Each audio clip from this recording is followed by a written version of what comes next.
La situation sanitaire, vous le savez, a conduit le préfet à prendre un certain nombre de mesures, couvre-feu, demi-jauge, port du masque, etc.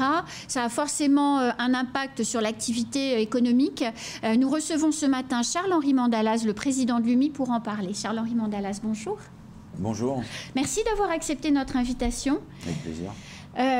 Couvre-feu, demi-jauge, protocole sanitaire, quelle est la réalité aujourd'hui des mesures qui s'appliquent aux activités de restauration, de bars et d'hôtellerie?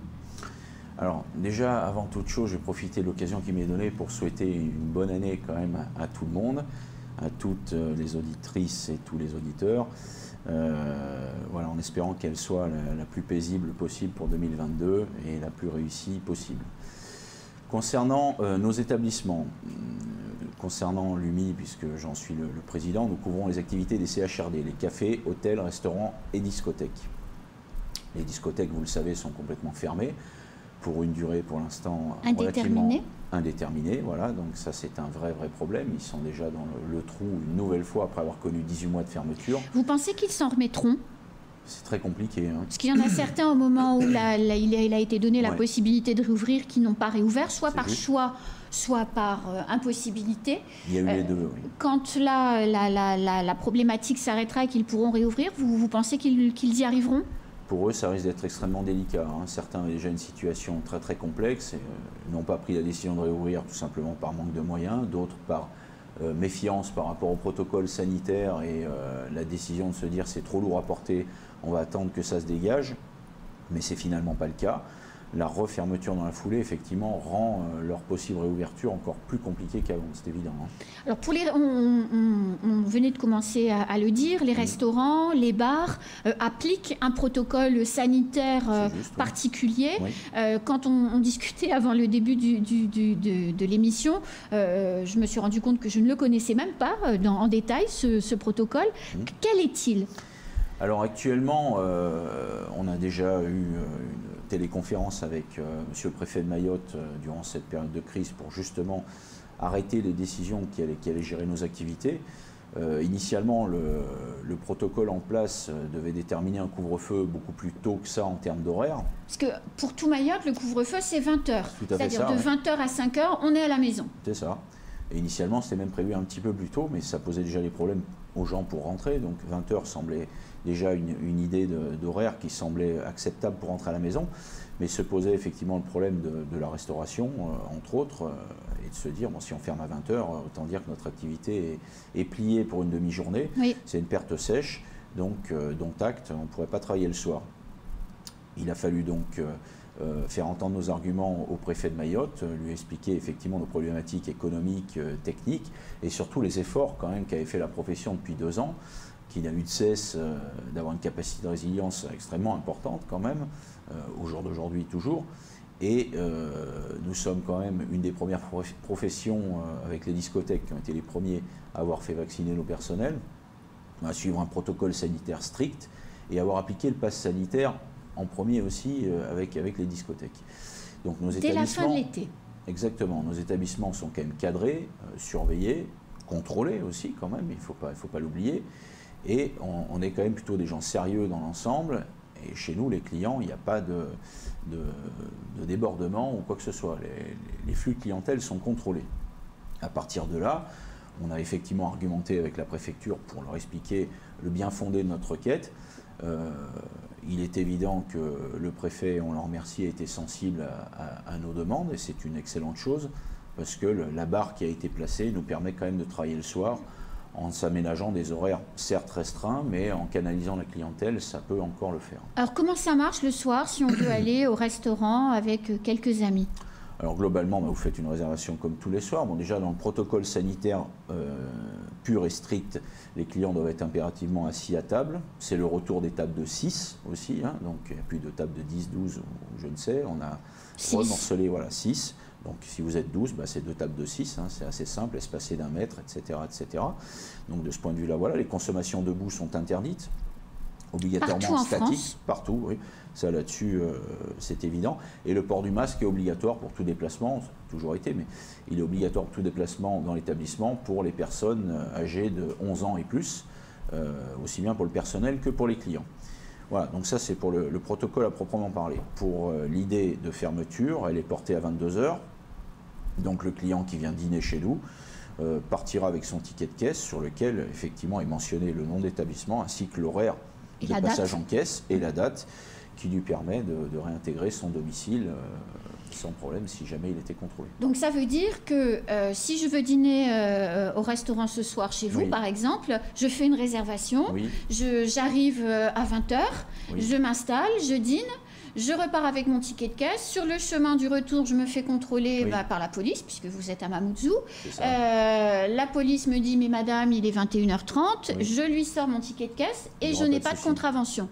Et ça marche partout sur le territoire. Tout à fait, oui. C'est ce qui a été convenu. C'est plutôt une super nouvelle. C'est plutôt une excellente nouvelle pour les professionnels, effectivement, parce qu'on n'était pas passé loin de la fermeture. En ayant un couvre-feu à 20 h, la fermeture était de fait actée. Donc effectivement, ça a donné une certaine souplesse qui permet déjà aux professionnels de travailler et aussi à la population d'avoir quand même un espace de récréatif quand même, sous toutes ces contraintes et ces restrictions qu'on subit quand même depuis 2 ans.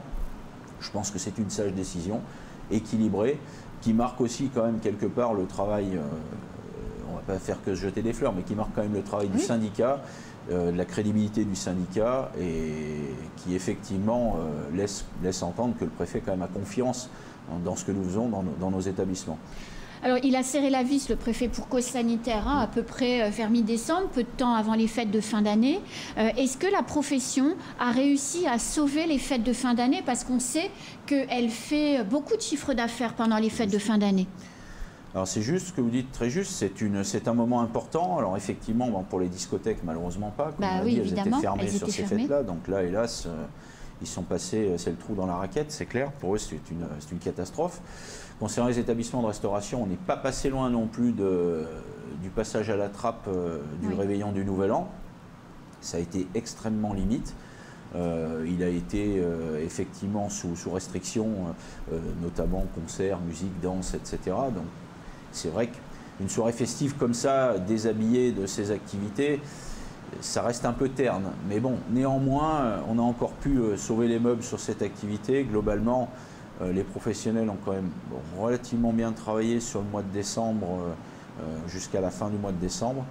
Après, c'est sûr que tout le monde, nous les premiers, aimerions accueillir nos clients sans entrave et refaire des moments festifs traditionnels comme on les a connus il n'y a pas si longtemps que ça. Donc, on espère que la page va se tourner maintenant rapidement. Oui. Est-ce que vous avez vu justement, depuis que les chiffres, tout le monde s'affole autour du Covid, est-ce que vous avez ressenti une baisse de fréquentation dans les établissements ou pas du tout? De fait, oui. De par le fait, oui, obligatoirement, puisque vous avez déjà une sollicitation auprès des établissements, quels qu'ils soient, d'organiser chez eux du télétravail. 3 jours par semaine. À partir du moment où les gens sont chez eux, ils ne sortent plus. Après, il y a une compensation qui peut se faire sur de l'emporter, voire de la livraison. C'est un fait. Il y a une demande quand même qui est assez complète sur ce secteur-là. Mais en termes de flux physique, effectivement, vous avez une déperdition de clientèle. Le soir, ça va être évident aussi, parce que les gens, en étant quand même sous contrainte horaire ou sous crainte de se faire contrôler, ou en ne sachant pas, voilà, ou en ne sachant pas, en n'ayant pas les informations, vont rester chez eux en se disant, bon, 1, on ne sait pas, ou 2, c'est trop contraignant, ou on risque si jamais il arrive quelque chose. Donc effectivement, oui, il va y avoir, de toute façon, c'est indéniable, il va y avoir, et il y a déjà une déperdition de chiffre d'affaires, c'est sûr. Maintenant, comme on le fait depuis 2 ans, on essaye à chaque fois de négocier au mieux pour l'ensemble de la profession, dans sa globalité, d'avoir le plus possible dans les conditions qui nous sont proposées et les conditions qu'on est obligé de subir, qui sont celles de la crise sanitaire, en respectant la réglementation, mais en essayant effectivement de jouer notre jeu le plus possible, c'est évident. Comment ça se passe concrètement dans un restaurant ou un bar lorsque un des salariés est cas contact ou qu'il est lui-même malade? Parce qu'on le voit partout, l'absence liée au Covid est réelle. Comment ça se passe dans les restaurants et les bars? De la même façon que dans tous les établissements. Hein. Si tel est le cas, il faut faire tester tout le monde. Si effectivement il y a du positif, il faut fermer l'établissement. Il n'y a pas d'autre solution que celle-ci. Je pense que c'est un peu tout le problème dans la plupart des services. Bon, après, il y a des services qui sont quand même astreints à une fréquence de travail parce qu'ils ont une mission sécuritaire et autres, donc j'imagine qu'ils s'organisent en interne le mieux possible. On a, entre guillemets, la chance d'avoir un raccourcissement du délai de quarantaine, qui est une septaine au départ, qui peut être descendu à 5 jours. 5 jours, oui. Si effectivement la personne a plus de symptômes Covid, passe un test antigénique et se retrouve avec effectivement rien du tout, à ce moment-là, on peut réintégrer. Quand c'est à chaque gérant d'établissement de bien suivre ses personnels, de ne pas effectivement entraîner la possibilité d'un cluster chez lui ni avec ses clients. Là-dessus, on est quand même plutôt bien organisé. Ça fait quand même 2 ans qu'on maîtrise ça. Bien sûr. Très honnêtement, je n'ai pas connaissance ou souvenir qu'il y ait eu le départ d'un cluster dans un établissement de restauration. Ça n'existe pas. Pas plus ici qu'en métropole. On a été très très vite cadré, très très vite contrôlé. Le syndicat au national s'est proposé sur un protocole sanitaire d'emblée, dès le début de la crise. Bon, je pense qu'on est quand même des gens responsables dans la majorité, dans l'immense majorité. Et à partir de là, il n'y a pas de risque particulier. Il y a eu à votre connaissance, là, depuis cette propagation rapide du variant Omicron, il y a eu des établissements à Mayotte qui ont fermé? Des restaurants, des bars? Oui, il y a eu quelques établissements. Ouais. Quelles sont les mesures qui justement l'ont fait très responsables de façon préventive? Dès qu'ils ont eu un doute, ils ont fait faire les tests, ils ont pris la décision d'une fermeture. Ça a été plutôt intelligent et responsable, encore une fois. Oui. Et donc tout ça marche parce qu'il y a des mesures d'aide, des compensations. Oui. Quelles sont-elles aujourd'hui les compensations pour les entreprises de restauration ou les bars? Bercy nous a d'un côté laissé entendre qu'il n'y aurait pas de plus que ce qu'il y avait avant, mais que ce qu'il y avait avant serait quand même maintenu pour passer la période de crise. Donc on se retrouve globalement dans une situation qu'on connaît déjà, avec, nous on a demandé effectivement les réactivations du fonds de solidarité, l'aide aux frais coûts fixes et bien sûr la prise en charge des salariés au partiel, en essayant d'avoir un restant dû à 0, donc prise en charge du partiel total. Bon, c'est des mécanismes qui sont connus au niveau de l'État et qu'on a utilisés durant cette période de crise, dont on aimerait se passer, hein, mais bon. Il n'y a pas le choix, il n'y a pas le choix. Les fermetures ou les restrictions ne sont pas de notre fait, on accepte la situation. À partir de là, effectivement, il faut nous accompagner sur des secteurs protégés comme les nôtres, les CHRD dans leur ensemble. Les efforts de l'État ont quand même été conséquents. L'accompagnement a été effectivement présent.